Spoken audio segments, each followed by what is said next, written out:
কাঁচা কাঁঠাল বা এঁচোড়ের মাঞ্চুরিয়ান কি ভাবছেন? ভুল শুনেছেন? না, সঠিকই শুনেছেন। চিকেন নয়, আজ আমি তৈরি করে দেখাবো এঁচোড়ের মাঞ্চুরিয়ান। আসসালামু আলাইকুম।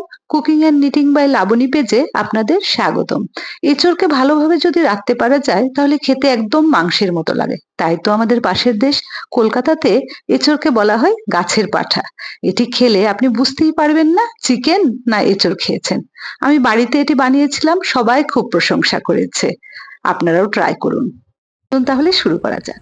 এর জন্য প্রথমে আমরা নিলাম একটি কচি এঁচোড়। এঁচোড়ের সামনের ও পিছনের অংশটি আমি একটু মোটা করে কেটে নিচ্ছি।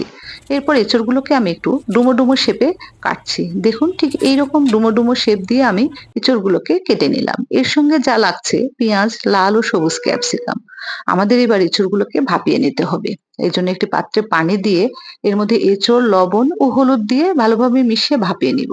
ভাপানো হয়ে গেলে যখন এঁচোড়গুলো ঠিক এইরকম হালকা শক্ত থাকবে তখন এঁচোড়গুলোকে নামিয়ে একটি চালনিতে করে পানি ঝরার জন্য রেখে দেব। এর সঙ্গে আমাদের একটি মিশ্রণ লাগবে। এর জন্য আমি নিলাম হাফ কাপ কর্নফ্লাওয়ার, সামান্য লবণ, একটু গোলমরিচের গুঁড়ো ভালোভাবে মিশিয়ে নিয়ে এর সঙ্গে আমি ভেঙে দেব একটি ডিম। ডিম দিয়ে আবার মিশিয়ে নিয়ে সামান্য পানি দিয়ে একটি মিশ্রণ তৈরি করব। ঠিক এইরকম একটি মিশ্রণ। এবার এই মিশ্রণের সঙ্গে আমরা এঁচোড়গুলোকে মাখিয়ে রেস্টে রেখে দিব আধা ঘন্টা। ফিরে আসছি আধা ঘন্টা পর।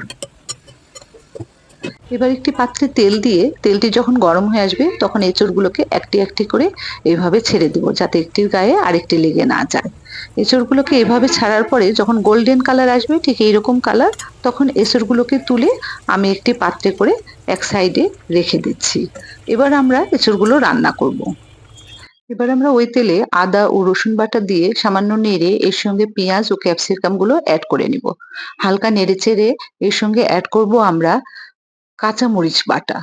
খুব বেশি ফ্রাই করা যাবে না, হালকা নাড়বো। এরপর কাঁচামরিচ বাটা, এর সঙ্গে দেব ১ টেবিল চামচ গরম মসলা, ১ টেবিল চামচ জিরা, 1/4 টি চামচ গোলমরিচের গুঁড়ো, স্বাদ মতো লবণ দিয়ে ভালোভাবে আবার মিক্সড করে নেব। এরপর আমরা এখানে বিভিন্ন ধরনের সস এড করব। আমি এখানে এড করছি chilli sauce, tomato sauce, soya sauce দিয়ে আবার নেড়েচেড়ে নিয়ে একটু পানি এড করে দেব এর সঙ্গে। হাফ কাপের মতো আমি পানি এড করে দিলাম এর সঙ্গে। আবার হালকা একটু নেড়ে নিয়ে এবার এড করব এঁচড়। এঁচড়গুলো এর সঙ্গে ভালোভাবে মিশিয়ে নিব। ক্যাপসিকাম গুলোর সঙ্গে এঁচড়গুলোকে ভালোভাবে মিশিয়ে নিয়ে এর সঙ্গে আমি হাফ কাপের মতো দুধ এড করলাম। দুধ এড করে হাই ফ্লেমে আমি এটাকে রান্না করব। শেষে আমি ১ টেবিল চামচ চিনি দিয়ে নামিয়ে ফেললাম। তৈরি হয়ে গেল আমার এঁচড়ের মাঞ্চুরিয়ান। আপনারা বাসায় ট্রাই করবেন। আর কেমন লাগলো আমাকে কমেন্ট করে জানাতে ভুলবেন না। যদি রেসিপিটি আপনাদের কাছে ইউনিক লাগে তাহলে অবশ্যই আপনাদের ফ্রেন্ডদের সঙ্গে শেয়ার করবেন। ভালো থাকবেন, আমার জন্য দোয়া করবেন। আল্লাহ হাফেজ।